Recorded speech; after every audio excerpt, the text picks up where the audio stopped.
Action. Il y a 75 ans, septembre 45, Marcel Duhamel crée la série noire. Le privé avec son imperméable et son chapeau, un verre de bourbon à la main. Le gangster dans sa Chevrolet au chrome rutilant. La blonde ravageuse. Inévitablement fatale. L'univers de la série noire a ses personnages, ses lieux et ses objets spécifiques que le 7e art s'est empressé d'adopter. Oui, pour cet anniversaire, je vais parler cinéma.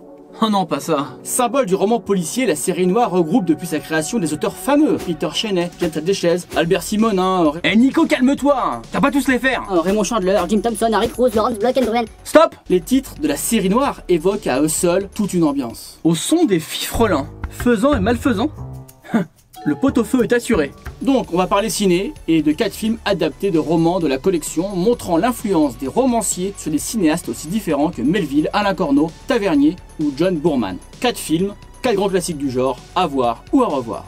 Nous voilà bien.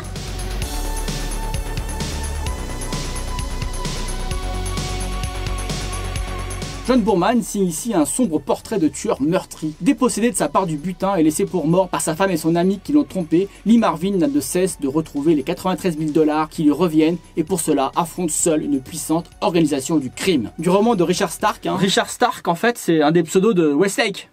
Faut le savoir. Je savais pas ça. Donc du roman The Hunter, le réalisateur n'a gardé que l'armature et transforme la quête violente et désespérée du héros en une fable cauchemardesque sur l'Amérique des années 60.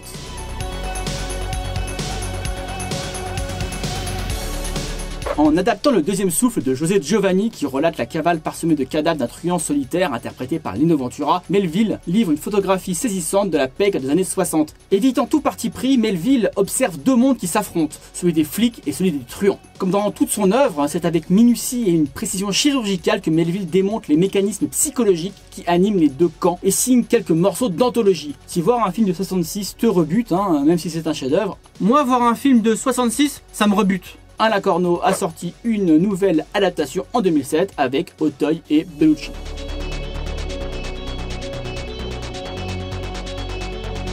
C'est marrant un film qui s'appelle Série Noire et qui est adapté d'un livre de la série noire, non?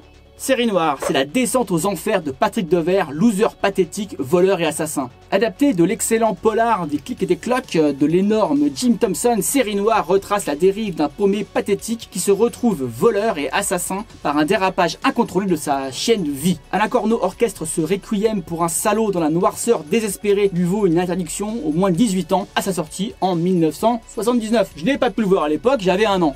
J'aurais pas tout compris. Bref, un film fascinant.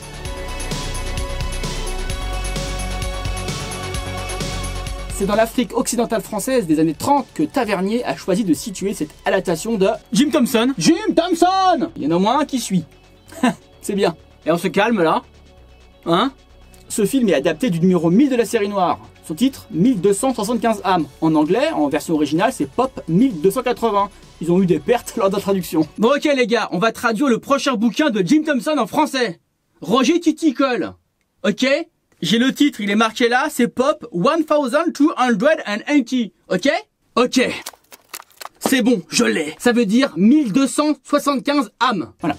Ce roman est un pur chef-d'œuvre d'amoralité, de dérision et de noirceur. Alors, comme le lit de Thompson, le film a l'humour noir nihiliste servi par des dialogues vitrioles, dissèque l'abomination de la condition humaine et malmène l'humanité dans une galerie de personnages pour la plupart repoussants. Un film à voir, un livre à lire. Ben non, Rose, enfin. Alors non, comment je vais faire maintenant pour me réveiller à temps pour aller à la messe? Oh. Alors j'aurais pu vous parler également de Touchez pas au Grisby, adapté du roman de Albert Simonin, ou du film Les Tueurs de la Lune de Miel de Leonard Cassel. Film culte des années 70, un polar hors norme labellisé premier film authentiquement non hollywoodien. Par contre, là c'est le contraire, le roman de Paul Buch est une novélisation du film de Cassel. En plus c'est chez Rivage, je suis pas sûr que ça soit la série noire, et comme j'ai dit que je parlais de la série noire, enfin vous me comprenez quoi. Alors, bref, des films à voir et à revoir. Voilà, bon bah je vous donne rendez-vous dans une prochaine vidéo. Allez, ciao ciao.